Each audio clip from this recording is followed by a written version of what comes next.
నమస్తే. ఇమ్యూనిటీ అనేది ప్రతి ఒక్కరిలో కూడా ఈ మధ్య కాలంలో ఎక్కువగా చూస్తున్నది చాలా తక్కువగా ఉందని, అటు పిల్లల్లో కావచ్చు పెద్దల్లో కావచ్చు ఇమ్యూనిటీ పవర్ చాలా తక్కువగా ఉంది అని చెప్పేసి వింటూ ఉన్నాం. దాని ఇమ్యూనిటీ పవర్ పెంచుకోవాలంటే ఏం చేయాలి, ఎలాంటి ఫుడ్ తీసుకోవాలి, ఎలాంటి డైట్ పాటించాలి, పిల్లల విషయంలో ఎలాంటి జాగ్రత్తలు తీసుకోవాలి, ఇలాంటి విషయాలని తెలియజేయటకు మనతో పాటు స్టూడియోలో ఉన్నారు ప్రముఖ న్యూట్రిషనిస్ట్ లక్ష్మీ తేజస్వి గారు. వారిని అడిగి మరిన్ని విషయాలు తెలుసుకుందాం. నమస్తే అండి. నమస్తే అండి. ఓకే, ఈ రోజు మన టాపిక్ వచ్చి ఇమ్యూనిటీ గురించి మాట్లాడుకుందాం. ఇమ్యూనిటీకి సంబంధించి చాలా మందికి ఇమ్యూనిటీ తగ్గిపోయిందని, ఇదివరకు ఏంటంటే ఇమ్యూనిటీ తగ్గిందంటే ఓన్లీ రైనీ సీజన్ లో వాళ్ళకి కోల్డ్ రావడం, ఫీవర్ రావడం చూస్తే కాస్త ఇమ్యూనిటీ తగ్గింది, దానివల్ల తొందరగా ఎఫెక్ట్ అవుతుందని అనుకునేవాళ్ళు. కానీ ఇప్పుడు అలా అవ్వట్లేదు. ఏ సీజన్ తోని సంబంధం లేకుండా అందరికి వైరల్ ఫీవర్ లేనే కాదు, కోల్డ్ అనే కాదు, హెల్త్ కి సంబంధించి అన్ని ఇష్యూస్ బయటపడుతున్నాయి. అవును, దానికి లోపం ఏదంటే ఇమ్యూనిటీ తగ్గడం వల్లే అంటున్నారు. సో ఎందుకు ఇమ్యూనిటీ అలా తగ్గిపోతుంది, రీజన్ ఏంటి? సో యాక్చువల్లీ మీరు ఈ ప్యాటర్న్ చూస్తే కరోనా కోవిడ్ తర్వాత ఎక్కువైంది actually. Okay, so different reasons వల్ల ఇమ్యూనిటీ అనేది తక్కువ అవుతుంది బాడీలో. సో ఒకటి వచ్చేసి పువర్ ఈటింగ్ హ్యాబిట్స్, మెయిన్ వచ్చేసి పువర్ ఈటింగ్ హ్యాబిట్స్ అంటే సరైన ఆహారం తీసుకోకపోవడం వల్ల. సో సరైన ఆహారం అంటే మనకి ఫ్రూట్స్, వెజిటబుల్స్తో వచ్చే ఇమ్యూనిటీ బిల్డ్ వేరే దేనితోనూ రాదు. Okay, so fruits and vegetables intake అనేది చాలా తక్కువ అయిపోయింది. ఫస్ట్ రీజన్ ఏంటంటే బయట చాలా డిఫరెంట్ టైప్స్ ఆఫ్ రెస్టారెంట్స్ వచ్చేసాయి, డిఫరెంట్ టైప్స్ ఆఫ్ ఫుడ్స్ దొరుకుతున్నాయి, చైనీస్, జాపనీస్, ఇవన్నీ చాలా ఫ్యాన్సీ ఇవన్నీ వచ్చేసాయి.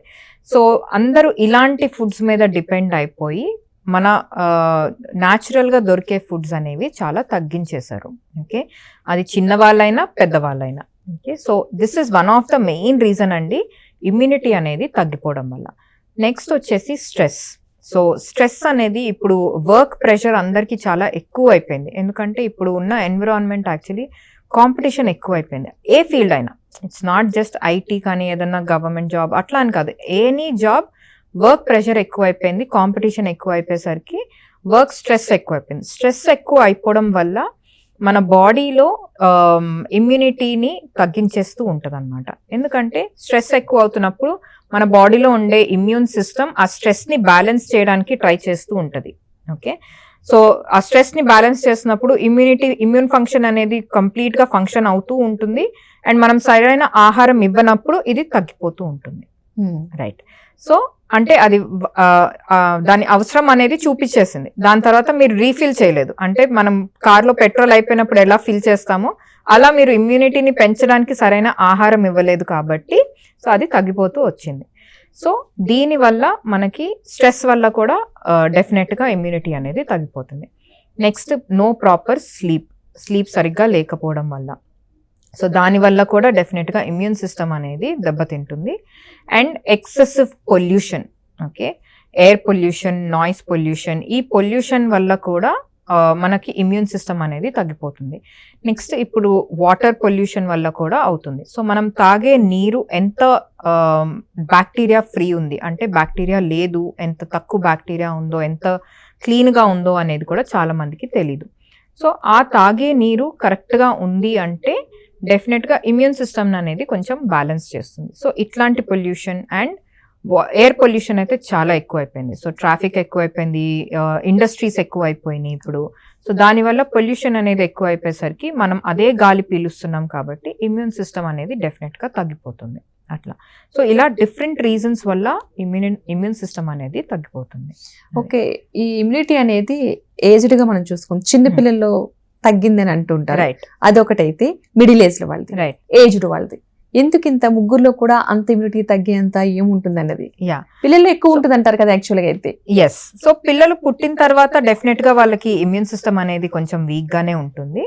సో ఎందుకంటే వాళ్ళు కొత్త ఎన్విరాన్మెంట్ కి ఎక్స్పోజ్ అవుతున్నారు కాబట్టి సో ఇమ్యూన్ సిస్టమ్ అనేది కొంచెం వీక్ గానే ఉంటుంది. సో వాళ్ళకి ఇమ్యూన్ సిస్టమ్ బిల్డ్ అవ్వడానికి కొంచెం టైం పడుతుంది. అంటే లైక్ 3-4 years 5 years వరకు కొంచెం చాలా వీక్ ఇమ్యూన్ సిస్టమ్ ఉంటుంది.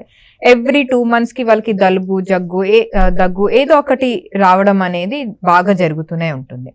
సో నెక్స్ట్ బేబీస్కి అంటే తల్లి పాలు ఇవ్వకుండా ఓన్లీ డబ్బా పాలు ఇచ్చి లేకపోతే పౌడర్ మిల్క్ ఇచ్చి పెంచే వాళ్ళకి మాత్రం ఇమ్యూన్ సిస్టమ్ చాలా తగ్గిపోతుంది. ఎందుకంటే మదర్ మిల్క్లో చాలా హై యాంటీబాడీస్ ఉంటాయి అండ్ అవి ఇమ్యూన్ సిస్టమ్ని చాలా బాగా పెంచుతుంది. సో చిన్నపిల్లలకి మాత్రం డెఫినెట్గా మదర్స్ మిల్క్ అనేది చాలా చాలా ఇంపార్టెంట్, ఎస్పెషలీ ఇమ్యూన్ సిస్టమ్ పెంచడానికి అండ్ వాళ్ళ గ్రోత్ సరిగ్గా అవ్వడానికి తల్లిపాలు అనేది కంపల్సరీ ఇవ్వాల్సిందే. అట్లీస్ట్ 1 year, 1.5 year వరకు ఇచ్చినా కూడా ప్రాబ్లం లేదు. సో ఇది కంపల్సరీ ఒకటి చూసుకోవాలి. సో కొంచెం పెద్ద పిల్లలు అంటే 7, 8 years, 10 years వాళ్ళు బయట కొంచెం ఎక్స్పోజర్ ఎక్కువ ఉంటుంది, స్కూల్లో గేమ్స్, మట్టి ఇవన్నీ ఎక్కువ ఉంటాయి కాబట్టి వాళ్ళకి ఇమ్యూన్ సిస్టమ్ అనేది తగ్గడం జరుగుతుంది. సో తగ్గుతున్నప్పుడు వీళ్ళు ఫ్రూట్స్, వెజిటబుల్స్ ఇట్లాంటి అవసరమైనవి తింటున్నారా? తింటలేదు. సో వాళ్ళకి ఎప్పుడు ఈ బర్గర్, చిప్స్ ఇట్లాంటివే అవసరం, వాళ్ళకి అట్రాక్ట్ అవుతూ ఉంటాయి. అండ్ మోస్ట్ హార్మ్ఫుల్ అనేది ఈ soft drinks. Okay, so like ఈ ఏరేటెడ్ సాఫ్ట్ డ్రింక్స్, సోడాస్ ఇవన్నీ చాలా చాలా డేంజరస్ యాక్చువల్లీ. అవి ఇమ్యూన్ సిస్టమ్ని చాలా చాలా దెబ్బతీస్తుంది. చాలా మంది పేరెంట్స్ తెలియకుండా ఇచ్చేస్తున్నారు, ఇంకా ఇస్తున్నారు, ఇంత అవేర్నెస్ పెంచుతున్నా అయినా ఇంకా ఇస్తున్నారు. సో ఇవ్వడం వల్ల మరీ మరీ తగ్గిపోతుంది. అండ్ సో దానివల్ల కూడా ఈ ఇమ్యూన్ సిస్టమ్ అనేది తగ్గిపోతుంది అండ్ చాలా డిఫరెంట్ ఎఫెక్ట్స్ వస్తున్నాయి పిల్లల్లో అట్లా. సో నెక్స్ట్ వచ్చేసి ఇప్పుడు ఈ ఇంకొంచెం పెద్ద పిల్లలు అంటే middle aged right, middle aged వాళ్ళైతే వాళ్ళ ఫుడ్ హ్యాబిట్స్ ఇంకా బ్యాడ్ ఉంటున్నాయి అది. సో దాని వల్ల కూడా అండ్ వాళ్ళకి స్ట్రెస్ అనేది ఎక్కువ అయిపోయింది. ఇప్పుడు కాంపిటేటివ్ ఎగ్జామ్స్ అనేవి ఎక్కువ అయిపోయేసరికి నెక్స్ట్ 10th తర్వాత ఏం చేయాలి, ఏం చదవాలి, నెక్స్ట్ ఈ ప్రెషర్ అనేది ఎక్కువ అయిపోవడం వల్ల సో వాళ్ళకి ఆ స్ట్రెస్ వల్ల కూడా ఇమ్యూనిటీ అనేది తగ్గిపోతుంది అట్లా. అండ్ ఎక్కువగా ఇండోర్స్ ఉండడం. సో ఇప్పుడు బయటకెళ్ళి ఆడుకున్నప్పుడు కొంచెం పొల్యూషన్ అన్న ఆ మట్టిలో ఆడినప్పుడు ఇమ్యూనిటీ కొంచెం దానంతా అదే బిల్డ్ అయిపోతుంది. అది చేయకుండా ఓన్లీ ఇండోర్స్లో ఆడుకున్నారనుకోండి, అది ఇమ్యూనిటీని యాక్చువల్లీ తగ్గించేస్తుంది. We're not protecting them actually, వాళ్ళకి ఇంకా హార్మ్ తెస్తున్నాం అనమాట. సో ఇంట్లోపలే ఆడుకోండి, బయట దుమ్ముగా ఉంది, మట్టిగా ఉంది, మరి అంత సెన్సిటివ్ గా కూడా పెంచకూడదు. సో అలా అని మరి మట్టిలో కూడా పెంచకూడదు. సో ఆ జాగ్రత్తలు కూడా తీసుకొని బ్యాలెన్స్డ్ గా పెంచాలన్నమాట అది. సో బయటకు కూడా వెళ్ళి ఆడుకుంటే సో ఇంట్లో ఓన్లీ వీడియో గేమ్స్ ఆడుకోవడం వల్ల వాళ్ళకి ఇమ్యూనిటీ అనేది తగ్గిపోతుంది. సో బయట వెళ్ళి ఆడుకోవడం వల్ల బాడీ దానంతట అది యాంటీబాడీస్ బిల్డ్ చేసుకొని పొల్యూషన్ నుంచి ఫైట్ చేయడానికి హెల్ప్ చేస్తుంది అండ్ ఇమ్యూనిటీని ఆటోమేటిక్గా బిల్డ్ చేస్తుంది. సో ఇట్లా డిఫరెంట్ రీజన్స్ వల్ల పిల్లలకి మాత్రం డెఫినెట్గా ఇమ్యూన్ సిస్టమ్ అనేది తగ్గిపోతుంది. ఓకే, ఏజ్డ్ వాళ్ళకి సో ఏజ్డ్ వాళ్ళకి ఏంటంటే ఇప్పుడు మిడిల్ ఏజ్డ్ అంటే like 30 years, 25 years, 30 years, 40 years వాళ్ళకైతే డెఫినెట్ గా one of the major reason is stress అండి. సో స్ట్రెస్ వల్ల ఇమ్యూనిటీ అనేది చాలా తగ్గిపోతుంది అండ్ డైజెషన్ కూడా చాలా కాంప్రమైజ్ అయిపోయింది చాలా మందికి ఈ మధ్య. సో దాని వల్ల కూడా ఇమ్యూనిటీ అనేది తగ్గిపోతుంది. అండ్ చాలా మంది ఇప్పుడున్న 30 years and 40 years age group వాళ్ళు fruit intake 0, like hardly 1 fruit in a week అలా తింటారనమాట. 1 fruit in a day కూడా తినరు, 1 fruit in a week అయిపోయింది. సో ఓన్లీ ఆ 1 fruit తిన్నప్పుడు వాళ్ళకి ఇమ్యూనిటీ పెరిగే ఛాన్సెస్ ఉండదు. ఎందుకంటే all fruits, most of the fruits 90% ఫ్రూట్స్లో వైటమిన్ సి అనేది ఎక్కువగా ఉంటుంది. సో వైటమిన్ సి ఎక్కువగా ఉండడం వల్ల ఇమ్యూనిటీ అనేది పెరుగుతుంది. సో ఆ వైటమిన్ సి ఫ్రూట్స్ ఎక్కువగా తీసుకున్నప్పుడు ఇమ్యూనిటీ పెరుగుతుంది.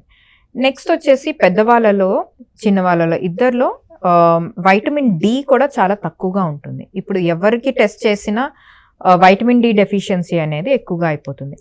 అదేంటి మనకి ఇండియాలో ఇంత ఎండ ఉంటది, 12 months in a year ఎండనే ఉంటది మనకి వైటమిన్ డి డెఫిషియన్సీ అంటే అది డిఫరెంట్ రీజన్స్. ఒకటేమో ఇప్పుడు ట్యాన్ అవ్వకూడదని సన్ స్క్రీన్ పెట్టుకుంటారు, ఎస్పెషలీ గర్ల్స్.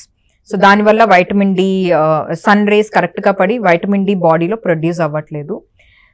నెక్స్ట్ బయటకు వెళ్ళడమే తగ్గిపోయింది, అందరు ఇండోర్స్లో పనిచేయడం ఎక్కువ అయిపోయేసరికి ఎండలో నుంచోకపోవడం వల్ల అలా కూడా వైటమిన్ డి అనేది చాలా తగ్గిపోతుంది అనమాట. సో ఇలాంటి రీజన్స్ వల్ల అండ్ కరెక్ట్ ఫుడ్ తినకపోవడం వల్ల వైటమిన్ డి బాడీలో అనేది ప్రొడ్యూస్ అవ్వట్లేదు. సో ఇందువల్ల పెద్దవాళ్ళకు కూడా వైటమిన్ డి డెఫిషియన్సీ తక్కువ అవడం వల్ల కూడా ఇమ్యూన్ సిస్టమ్ అనేది దెబ్బతింటుంది. ఎందుకంటే vitamin D is also important for immune system. అది ఓకే ఓకే. గట్ హెల్త్ కి ఇమ్యూనిటీకి ఏమైనా సంబంధం ఉందా? ఎస్, చాలా చాలా ఇన్ డెప్త్ సంబంధం ఉంది యాక్చువల్లీ. సో గట్ హెల్త్ అంటే మన పేగుల ఆరోగ్యం. నార్మల్ లేమన్ టర్మ్స్ లో చెప్పాలంటే పేగుల ఆరోగ్యం. సో మనకి స్టమక్ తర్వాత కడుపు తర్వాత పేగులు అనేది స్టార్ట్ అవుతాయి. సో ఈ పేగుల్లో మనకి గుడ్ బ్యాక్టీరియా ఉంటుంది, అంటే ప్రోబయోటిక్స్ అంటాం అన్నమాట. సో ఈ గుడ్ బ్యాక్టీరియా మనకి సరిగ్గా లేదు అంటే బాడీలో, ఆ పేగుల్లో సరిగ్గా లేవు అంటే మనకి ఫుడ్ అనేది అబ్జార్బ్ అవ్వదు, ఇమ్యూన్ సిస్టమ్ అనేది తగ్గిపోతుంది. ఎందుకంటే ఈ గుడ్ బ్యాక్టీరియా ఇమ్యూన్ సిస్టమ్ని స్ట్రాంగ్గా ఉంచి ఇమ్యూన్ సిస్టమ్ని ఇంకా బాగా పెంచుతుంది అనమాట. సో ఈ పేగులు హెల్త్ సరిగ్గా లేదు అంటే, ఈ గుడ్ బ్యాక్టీరియా సరిగ్గా లేదు అంటే ఫుడ్ అబ్జార్ప్షన్ జరగదు అండ్ ఇమ్యూనిటీ అనేది డెఫినెట్గా తగ్గిపోతూ వస్తుంది. సో ఈ ఈ బ్యాక్టీరియా ఎందుకు తగ్గుతుంది? సో బ్యాక్టీరియా అందరూ చెడే అనుకుంటారు, కానీ యాక్చువల్లీ గుడ్ బ్యాక్టీరియా కూడా ఉంటుంది. సో ఈ గుడ్ బ్యాక్టీరియా ఎందుకు తగ్గుతుంది? Different reasons. మళ్ళీ సరిగ్గా నీళ్లు తాగకపోవడం వల్ల. చాలా మంది అడిగితే మీరు ఎంత తాగుతారు రోజుకి అంటే 1 లీటర్ అంటారు. అది అస్సలు సరిపోదు, మన ఉన్న టెంపరేచర్స్కి అస్సలు సరిపోదు అది. సో 1 లీటర్ అది దానివల్ల అవుతుంది. తినే స్పైసీ మసాలా ఫుడ్ వల్ల కూడా తగ్గిపోతుంది. బయట జంక్ ఫుడ్ అండ్ ఎక్కువ ఆయిలీ ఫుడ్, ఫ్రైడ్ ఫుడ్ ఎక్కువ తినడం వల్ల తగ్గిపోతుంది. ఓకే. అండ్ స్ట్రెస్ ఎక్కువ ఉంటే కూడా ఆ బ్యాక్టీరియా అనేది తగ్గిపోతుంది. ఇది తగ్గిపోతున్నప్పుడు, ఎందుకంటే ఈ బ్యాక్టీరియా ఏం చేస్తుందంటే మన తిన్న ఆహారం డైజెస్ట్ అవుతున్నప్పుడు దాంట్లో ఉండే విటమిన్స్ అన్ని అబ్జార్బ్ చేసి బాడీలోకి పంపించడానికి హెల్ప్ చేస్తుంది అనమాట. సో ఈ బ్యాక్టీరియా యాక్చువల్లీ డైజెషన్కి చాలా ఇంపార్టెంట్. సో అందుకు ఇప్పుడు వీళ్ళు ఇలాంటి సిచ్యువేషన్స్లో ఉన్నప్పుడు, స్ట్రెస్ ఇవన్నీ ఉన్నప్పుడు ఈ బ్యాక్టీరియా తగ్గిపోయింది అంటే వాళ్ళకి అర్థమైపోవాలి. సో డైజెషన్ సరిగ్గా లేదు అంటే ఈ బ్యాక్టీరియా తగ్గిపోయింది, ఈ బ్యాక్టీరియా తగ్గిపోతుందంటే నా ఇమ్యూన్ సిస్టమ్ కూడా దెబ్బతింటుంది. సో అప్పుడు నేను ఇమ్యూన్ సిస్టమ్ పెంచుకోవాలంటే మన గట్ బ్యాక్టీరియా అంటే ప్రోబయోటిక్స్ని కూడా మనం పెంచుకోవాలనేది అర్థం చేసుకోవాలి. ఓకే. మన ఇమ్యూనిటీ పెంచుకోవడానికి ఎలాంటి ఫుడ్ తీసుకుంటే మంచిది బాడీకి? సో ఫస్ట్ ఏంటంటే వైటమిన్ సి ఫుడ్స్ అనేవి ఎక్కువగా తీసుకోవాలి. వైటమిన్ సి అంటే మన అన్ని ఫ్రూట్స్లో వైటమిన్ సి దొరుకుతుంది అండ్ కొన్ని వెజిటబుల్స్లో కూడా దొరుకుతుంది. ఆల్మోస్ట్ అన్ని ఫ్రూట్స్లో దొరుకుతుంది, ఆల్మోస్ట్ సీజనల్ ఫ్రూట్స్లో కూడా దొరుకుతుంది. ఇప్పుడు వచ్చే సీజన్ మ్యాంగో సీజన్ కాబట్టి మంచిగా మ్యాంగోస్ తినొచ్చు అండ్ వైటమిన్ సి పెంచుకోవచ్చు. సో నాన్ సీజనల్ ఫ్రూట్స్, ఇప్పుడు మోస్ట్ ఫ్రూట్స్ అన్ని సీజన్స్లో దొరుకుతాయి కాబట్టి గ్రేప్స్, జామకాయ, ఆరెంజ్, మొసంబి ఇవైతే ఆల్మోస్ట్ అన్ని సీజన్స్లో దొరుకుతున్నాయి. సో ఈ 4 ఫ్రూట్స్ డెఫినెట్గా మీ ఇంట్లో ఉండి ఎవ్రీడే ఒక్కొక్క ఫ్రూట్ తీసుకుంటే ఈ వీటిల్లో డెఫినెట్గా ఇమ్యూన్ సిస్టమ్ అనేది చాలా బాగా పెరుగుతుంది. నెక్స్ట్ వైటమిన్ డి వచ్చేసి ఫుడ్ అంటే వెజిటేరియన్స్కి ఆప్షన్ లేదు, ఓన్లీ మష్రూమ్, అది కూడా అన్ని మష్రూమ్స్ కాదు, మనకి దొరికే ఆ బటన్ మష్రూమ్స్లో చాలా తక్కువ ఉంటుంది. వేరే కంట్రీస్లో దొరికే మష్రూమ్స్లో యాక్చువల్లీ ఇంకా బాగా వైటమిన్ డి ఉంటుంది అనమాట. సో వెజిటేరియన్స్కి అది ఒక్కటే ఆప్షన్ ఉంటుంది. మష్రూమ్స్ లో యాక్చువల్గా ఊర్లలో పొలాల మధ్యలో వేస్తారు, అవి ఒరిజినల్ అంటారా? ఎస్, అవి చాలా మంచివి. వాటిలో యాక్చువల్లీ వైటమిన్ డి బాగానే ఉంటుంది. యా, మనకి యాక్చువల్లీ ఇప్పుడు మష్రూమ్ ఫార్మింగ్ అని క్లోజ్డ్ ఎన్విరాన్మెంట్ లో పెంచుతున్నారు కదా, వాటిల్లో వైటమిన్ డి ఎక్కువ ఉండదు, చాలా తక్కువ ఉంటది. సో ఓపెన్ ఎయిర్ లో, ఫారెస్ట్ లో కానీ లేకపోతే ఈ పొలాల్లో పెంచిన వాటిల్లో అయితే వైటమిన్ డి అనేది ఎక్కువగా ఉంటుంది అట్లా. సో అది ఒకటి. నాన్ వెజిటేరియన్స్ కి అయితే non vegetarian foods like fish, most sea foods especially fish లో అయితే డెఫినెట్ గా ఉంటుంది అది. సో ఫిష్ తినే వాళ్ళు ఫిష్ తినొచ్చు అండ్ అది కాకుండా సప్లిమెంట్స్ అనేవి డెఫినెట్ గా తీసుకోవాలి. అది సప్లిమెంట్స్ అంటే ఏదన్నా ఫార్మసీలో వైటమిన్ డి క్యాప్సూల్ కానీ పౌడర్ కానీ లిక్విడ్ ఫామ్లో, ఈ 3 ఫామ్స్లో దొరుకుతుంది. 3 ఫామ్స్లో ఏదో ఒకటి తీసుకోవడం అనేది చేయాలి, కానీ సెల్ఫ్ ప్రిస్క్రిప్షన్ చేసుకోకూడదు. ఒక డైటీషియన్, న్యూట్రిషనిస్ట్, డాక్టర్ ఎవరినన్నా కలిసి బ్లడ్ టెస్ట్ చేసుకొని ఎంత వైటమిన్ డి వాళ్ళ బ్లడ్ లో ఉందో చూసుకొని దాన్ని బట్టి సప్లిమెంట్ అనేది తీసుకోవాలి. ఓకే. చాలా మంది ఇమ్యూనిటీ పెరగడానికి అంటే ఎస్పెషల్లీ ప్రతి ఒక్కరు పెట్టేది ఏంటంటే పిల్లల గురించి ఆలోచిస్తారు కాబట్టి ఈ పౌడర్ వాళ్ళకి మిల్క్ లో కలిపిస్తే ఇమ్యూనిటీ బాగా పెరుగుతుంది, వాళ్ళకి ఎనర్జీ ఉంటుంది అని అంటున్నారు. సో అలాంటివి యూజ్ అవుతాయా వాళ్ళకి? జస్ట్ అవి బట్టి చూడాలి ఏమన్నా? యా, సో బేసికలీ ఇప్పుడు పాలల్లో కలిపే పౌడర్స్ అంటే most of the commercially available powders మాత్రం వాటిలో వైటమిన్ డి అని ఫార్టిఫైడ్ అని రాసుంటే పర్వాలేదు, అది రాసి లేదు అంటే డెఫినెట్ గా ఇట్ ఈస్ నాట్ హెల్దీ అది. And most of them are loaded with sugar, చాలా షుగర్ అనేది యాడ్ చేస్తారు, ఆర్టిఫిషియల్ ఫ్లేవర్, కలర్ అనేవి యాడ్ చేస్తారు. సో దానికన్నా ఏదన్నా మన నట్స్, బాదాం పొడి ఇట్లాంటివి మన పిల్లలకి పాలల్లో కలిపి ఇవ్వడం అనేది చేయాలి.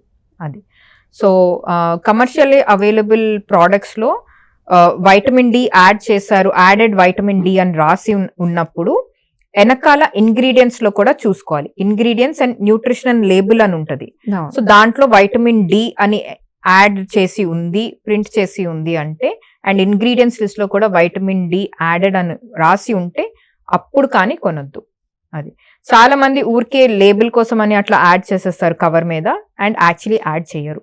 సో మీరు వెనకాల తిప్పి చూస్తే యాడ్ చేసి ఉండదు, ఏమీ ఉండదు పేరు అట్లా. సో దానికన్నా టాబ్లెట్ తీసుకొని ఒక 1-2 months తీసుకొని వైటమిన్ డి పెంచుకుంటే మంచిది. ఓకే, యాక్చువల్ గా ఎక్కువగా మిల్క్ తాగడం వల్ల యూజెస్ ఉంటాయి అంటారా? అంటే కొంతమంది ఇష్టపడరు పిల్లలు లిక్విడ్స్ లో, అంటే మనం అనుకున్న సాఫ్ట్ డ్రింక్స్ ఎక్కువ తాగడానికి ఇంట్రెస్ట్ చూపిస్తారు. అలా కాకుండా ఈ మిల్క్ మీద కొంచెం మిల్క్ షేక్స్ అని ఇట్లాంటివి చేసిస్తారు కదా, సో ఇది బెటరేనా? సో మిల్క్ షేక్స్ అప్పుడు మీరు దేంతో తయారు చేస్తున్నారనే చూసుకోవాలి. డెఫినెట్లీ మిల్క్ వల్ల కొంచెం కాల్షియం, కొంచెం విటమిన్ డి అనేది మరి ఎక్కువ ఉండదు, చాలా కొంచెం ఉంటుంది, సో పెరుగుతుంది. కానీ దాంట్లో మిల్క్ షేక్స్ చేస్తున్నప్పుడు ఫ్రూట్ అయితే ఓకే, హనీ షుగర్ బదులు బెల్లం వేసి చేస్తే బెస్ట్ అది. అండ్ చాక్లెట్ ఫ్లేవర్ కావాలి అంటే అన్స్వీటెండ్ కోకో పౌడర్, రా కోకో పౌడర్ దొరుకుతుంది. సో అది వేసి కొంచెం బెల్లం వేసుకొని మిల్క్ షేక్ లాగా చేసుకుంటే, బనానా వేసి అలా చేసుకుంటే పర్వాలేదు. కానీ వేరే ఆర్టిఫిషియల్ లిక్విడ్స్ వస్తాయి కదా మిల్క్ షేక్ లో వేయడానికి, ఈ సిరప్స్ అని ఇట్లా అలాంటివి యాడ్ చేయకుండా ఇవి న్యాచురల్ ఇంగ్రీడియంట్స్ తో చేసుకుంటే బెటర్. ఓకే, దీనివల్ల కాస్త ఇమ్యూనిటీ పెరగడానికి అవకాశం ఎక్కువగా ఉంటుంది. సో నట్స్, సీడ్స్ యాడ్ చేస్తే అవి హెల్దీ ఫ్యాట్స్ కదా, ఒమేగా ఫ్యాట్స్ కదా, సో వాటి వల్ల కూడా ఇమ్యూనిటీ అనేది పెరుగుతుంది. ఓకే, అంటే నట్స్ అంటే యాక్చువల్ గా ఏం చేస్తున్నారంటే బాదం, కాజు, పిస్తా ఇవన్నీ కూడా ఒక మిక్సీ అంటే పౌడర్ కింద చేసి వేస్తున్నారు. సో ఇలా మిక్స్ చేసిన ఏమన్నా ప్రాబ్లమా, లేదంటే ఒక్కొక్క ఐటమ్ ని మనం పౌడర్ కింద యూజ్ చేసుకోవాలంటారా?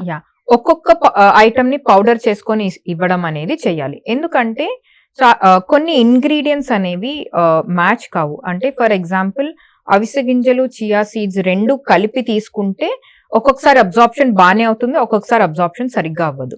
సో ఒక్కొక్క ఫుడ్ ఇంకొక ఫుడ్ తో ఇంటరాక్ట్ అవ్వవు అనమాట. So it's like same poles repel అవుతాయని ఉంటది కదా ఫిజిక్స్ లో, అట్లా అనమాట.